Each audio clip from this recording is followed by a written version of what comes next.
इस वक्त electronic media, social media, print media और आम आवाम में फॉरेन फंडिंग केस के हवाले से तस्करे हो रहे हैं, लेकिन अक्सर लोगों को फॉरेन फंडिंग केस का पता ही नहीं कि दरअसल ये केस है क्या। हम आपको इस मुख्तसर वीडियो में इंतहाई आसान अल्फाज में बताने जा रहे हैं कि दरअसल फॉरेन फंडिंग केस है क्या। नाज़रीन, नवंबर 2014 में फॉरेन फंडिंग केस का आगाज हुआ और इस केस को पाकिस्तान तहरीके इंसाफ के बानी रहनुमा अकबर एस बाबर ने दायर किया।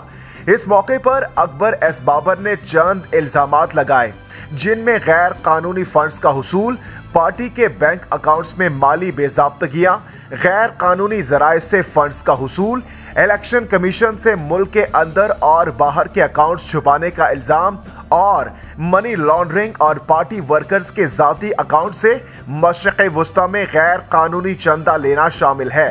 नाज़रीन, ये वो इल्ज़ामात थे जिनकी बुनियाद पर अकबर एस बाबर ने इलेक्शन कमीशन से पाकिस्तान तहरीक इंसाफ को बैन करने का मुतालबा किया।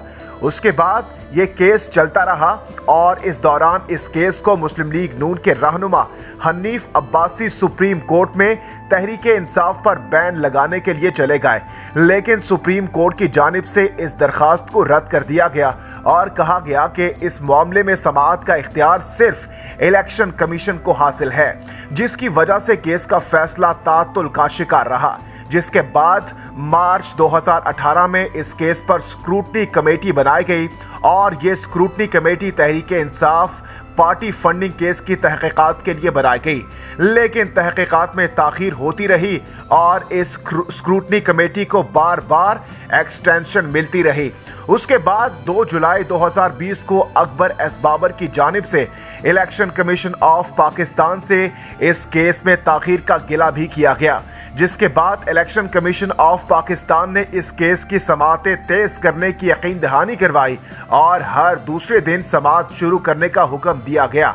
लेकिन अब समाअतों में तेजी के साथ ही पाकिस्तान डेमोक्रेटिक मूवमेंट ने भी अपने एहतजाज और मुजाहिरों में तेजी शुरू कर दी है। और अहम बात यह है कि इस एहतजाज से एक दिन कबल यानी 18 जनवरी को इलेक्शन कमीशन ने पीपल्स पार्टी और मुस्लिम लीग नून को भी तलब किया, क्योंकि 2018 में इन दोनों जमातों पर भी इसी किस्म के इल्जामात के हवाले से केसेस दायर हो चुके हैं।